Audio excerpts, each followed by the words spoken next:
Okay guys, so welcome back to my channel. This is Master Tech once again.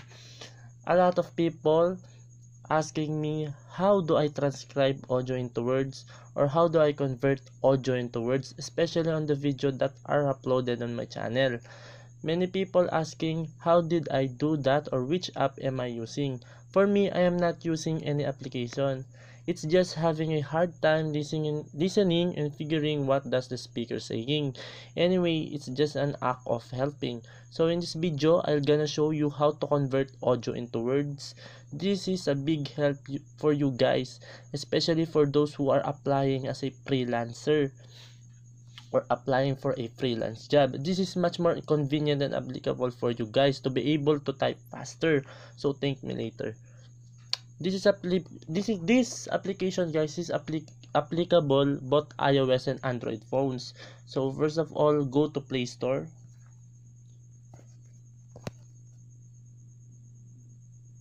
Okay, then search Otter, OTTR. Okay, then install it guys.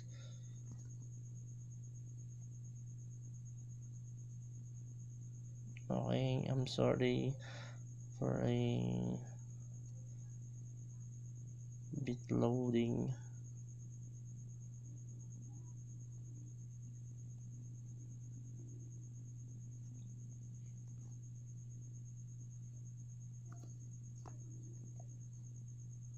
Okay guys, then after downloading, open.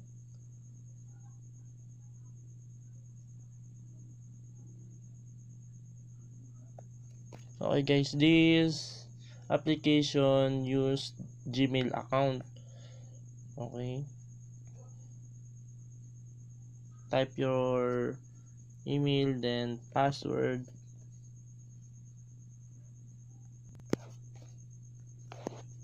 Okay guys, so after you log in, click this bottom right click this microphone at the bottom right side right here. Okay, allow Otter to record audio. Yes, allow.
Okay guys, as you can see, it is legit and 100% working.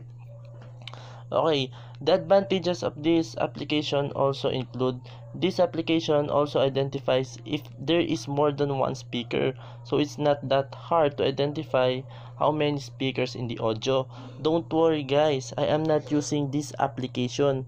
In just a few days before I found this application, which means I already uploaded many videos before I found this app. As I observed guys, this will really help you a lot for many purposes. It's just easy then to correct your errors when the audio has been transcribed. And also still try to check commas, periods, and grammars, especially question mark guys. This is important in the script, isn't it? So I think this is the best application that I recommend to you. Easier and much more faster. I'm sorry for the background noise guys, just disregard that noise. So if you think that this video helps you a lot, just click subscribe button if you want more interesting videos. Thank you. Anyway guys, you can try it by yourself. Just pick a sentence and try if your voice will be recorded, and I'm pretty sure that it will work. This script guys is the previous audio in the Transcribe Me previous audio test. I use it here for an example.